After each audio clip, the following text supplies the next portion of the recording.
The Greenvale General Hospital is down the road by the lake. It's too far to walk. Come on, get in the car. If I'm riding in a car, George, I prefer to be the driver. Can you provide a car for me? What are you talking about? You don't even know how to get there. Which is another good reason for me to drive, George. I need to learn my way around town. Oh, man. Very well. Then I'll ride with you. I want to keep an eye on you. Fair enough. Just one thing, Agent Morgan. Your involvement in this case is limited. That means you don't have to learn your way around town.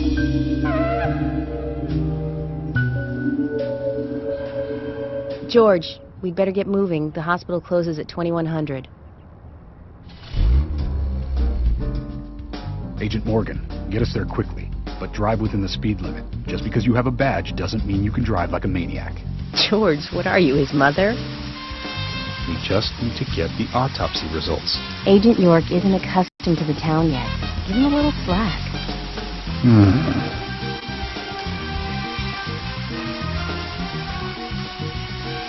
Well then, Agent York, let's get going. Sure, sounds good.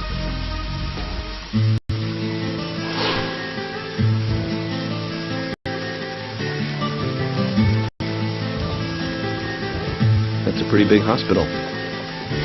Guess they wanted to be ready for town-wide food poisoning? No. It's another leftover from the town's prosperous lumber days. Hard to imagine now, though, isn't it? My mother always talked about how energetic this town used to be. Almost like a gold rush, she used to say. Impressive. But the hotter the fever, the faster it cools. So now there's hardly anyone left to use this place. It pains me to watch my hometown lose so many citizens. Beyond your understanding, I'm sure. Yes, I'm sorry to say that it is. Indeed. That's why this case is our problem. There really isn't any need for you to get too involved.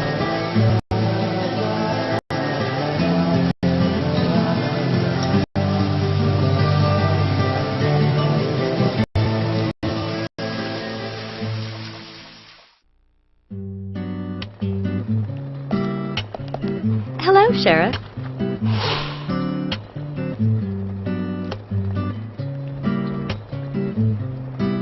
Hi there, Fiona. We're here to see Usha.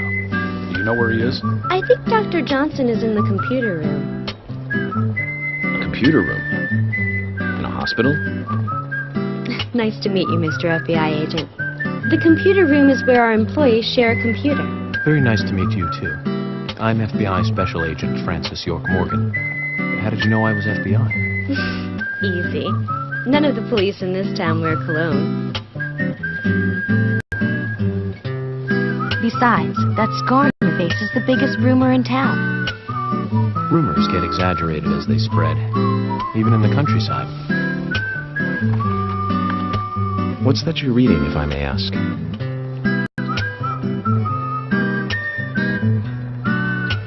You haven't heard of this yet?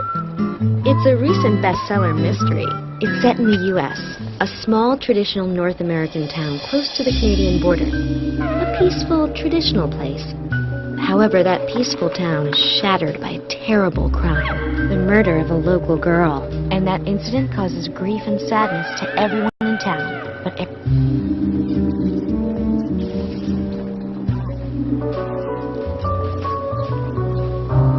Fiona, don't say that. Oh, sorry, I shouldn't have said that. With Anna dead and all. Don't worry. Books are written to entertain, and it's good you're enjoying it. What we're faced with here is a terrible crime committed in a real world. Much different from that of a novel. So there's no need to apologize. thank you, Agent York. We couldn't find him. Fiona needs to check her information. No, I don't think so. Does the doctor like playing games by any chance? What do you mean? There's a message on the computer, and a card key already set in place. The king passes the rook and meets the bishop. The knight takes a pawn along for the queen. What does that all mean? It's a simple puzzle. Zach, let's take him up on his challenge. You can do this, right?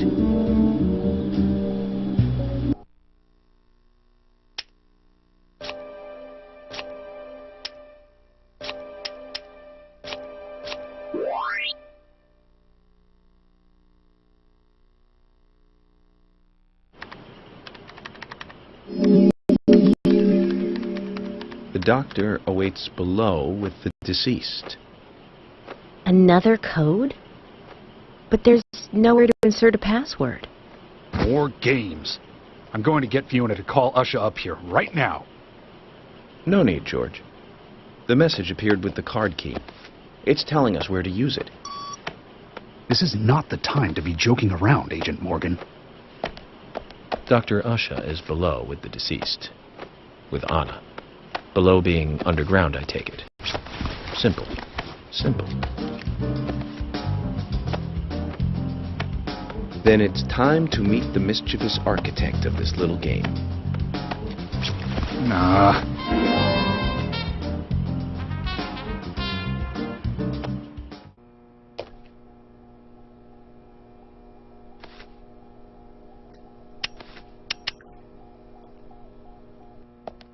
Usha, sorry to keep you waiting. Ah, you made it. Let's get started, shall we?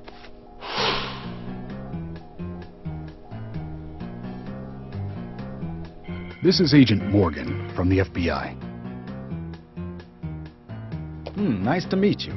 I'm Usha Johnson, the doctor in this hospital. FBI Special Agent Francis York Morgan. Please call me York. Everyone calls me that. Very well, Agent York. Are you a forensic practitioner? Let's just say I've dealt with corpses before. That battle of wits, by the way. Did you create that yourself? I just wanted to see if our FBI agent could handle the task. I see. Well, it was pretty fun. Oh, I'm glad you liked it. We don't have much time. We need those autopsy results.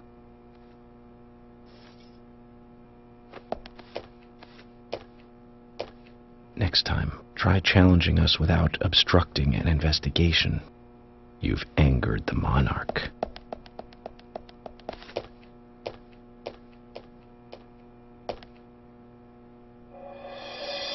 From the onset of rigor mortis, the stiffening of the muscles, the time of death is estimated to be between 20 and 2200 hours. That's still quite early for such a crime to take place. Note that there are 2 exterior wounds, pressure marks around the neck, and a long cut running from chest to abdomen. Blood marks on her right hand tell us she was gripping something round.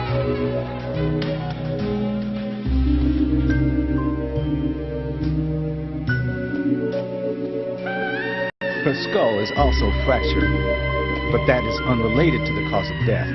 It probably happened to her after she was killed.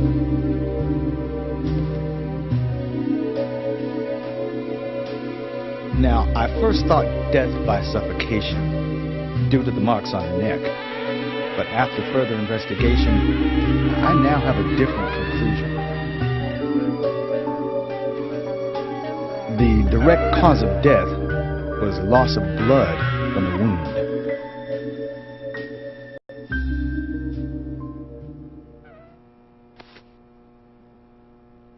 Which means... She was cut up while she was still alive.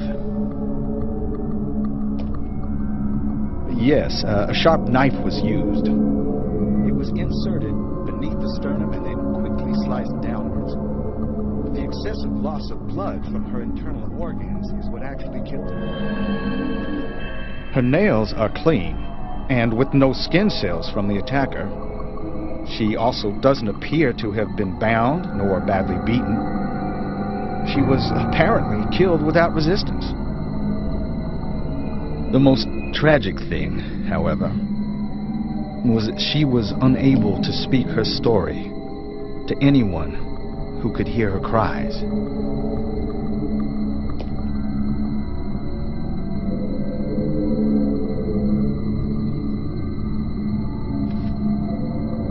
The perpetrator cut out Anna's tongue.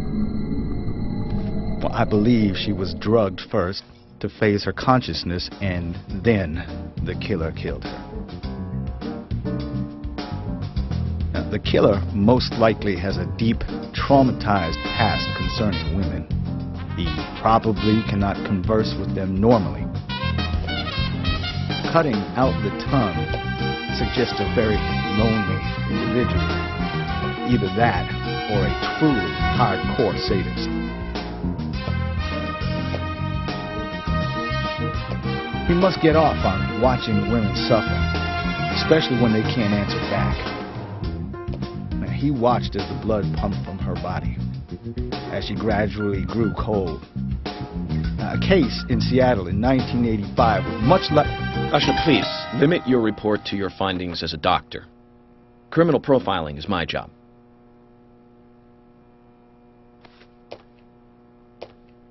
You're wrong, also.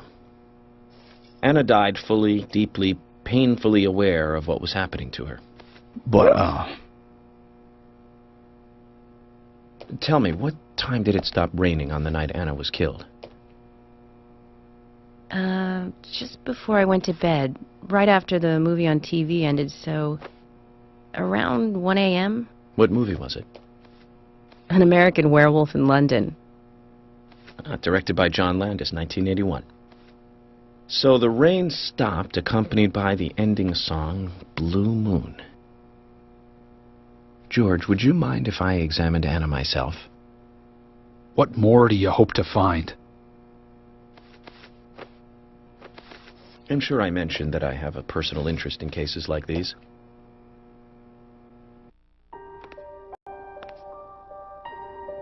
From her lack of resistance, I'd say that Anna's injuries happened very quickly. Unable to speak, she was then left to cry herself to death. Zach, it's all starting to come together. The perpetrator stayed with her for at least 2 hours until it stopped raining. At the estimated time of her death, it was still raining, but you can still see tear marks on her cheeks. That means she was killed under a roof somewhere. She was then carried into the woods after it stopped raining. There's one other thing. Her tongue was removed with a very blunt knife. In fact, it's more likely it was simply chopped off. Asha, are you a passionate man? Well, not particularly, but I am man enough should the moment call for it. George, how about you? I'm very passionate. Yes. Especially when it comes to women. But I don't see what that has to do with anything. George, the perpetrator is just like you. He's passionate about women. He's a passionate kisser. This was a kiss of death. The perpetrator bit off Anna's tongue. We'll never get a dental print from a wound like this. But this is still a big lead.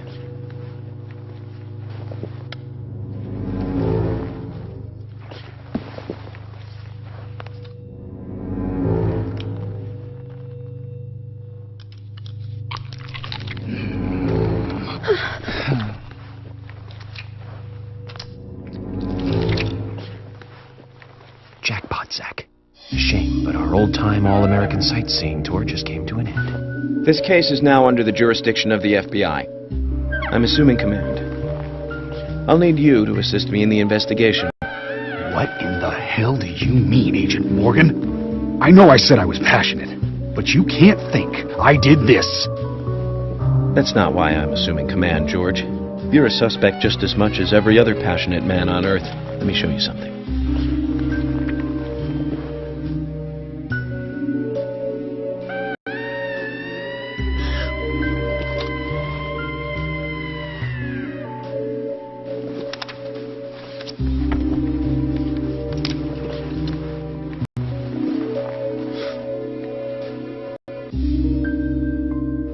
There you go. Amazing, huh? I'm sure you have a lot of questions, but most of the details are top secret. George, Emily, we should be going. No need to stay here any longer. Okay. I have to sign the release. Just give me a moment. Very well. I'll go on ahead. I can't take it any longer down here.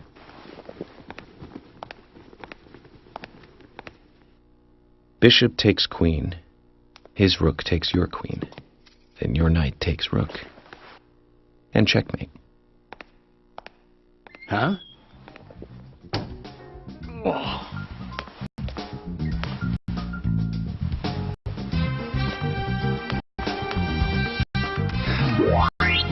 My first victory in the Grandmaster ranking.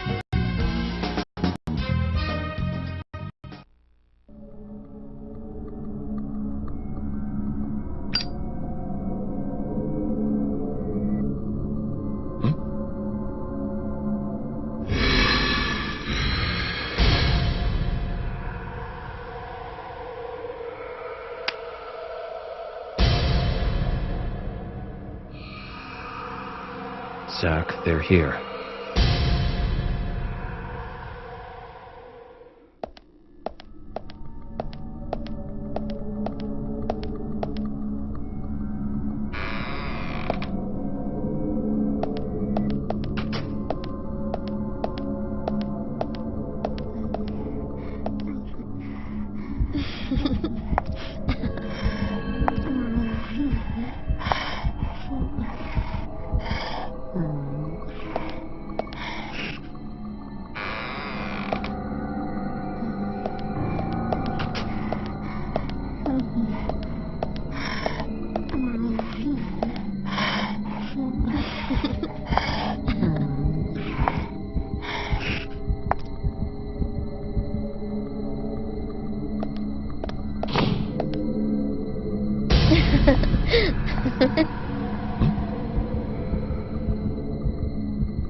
Here! Over here!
Agent Morgan, if you're so desperate, then why not smoke two at once?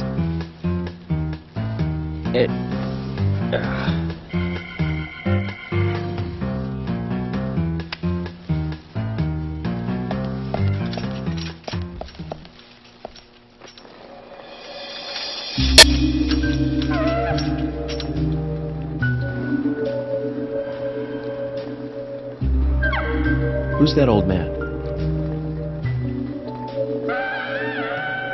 That's Harry. Harry Stewart. One of the bigger problems around here. His His father started up the lumber trade and founded this town.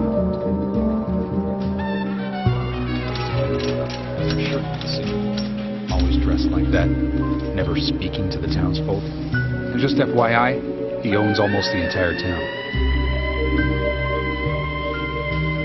Not that that makes any difference. So long as I'm around, he won't be getting away with any funny business.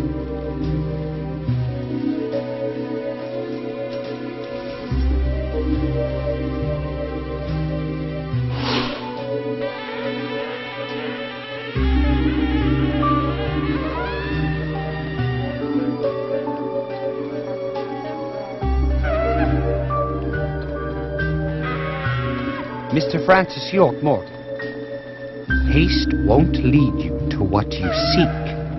Keep your eyes focused on your footing as we speak. So says Mr. Stewart.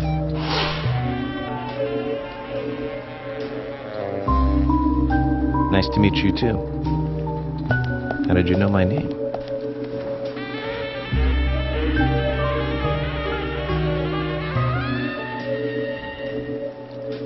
Mr. Francis York Morgan, information desires you, just as you desire information too. So says Mr. Stewart. Harry, stop trying to get in our way. Keep this up, and even you'll have to answer to the law.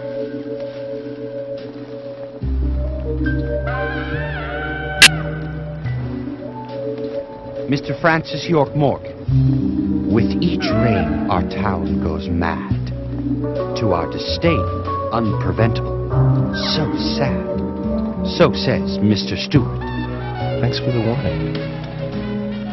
Then we shall depart, Mr. Francis York Morgan.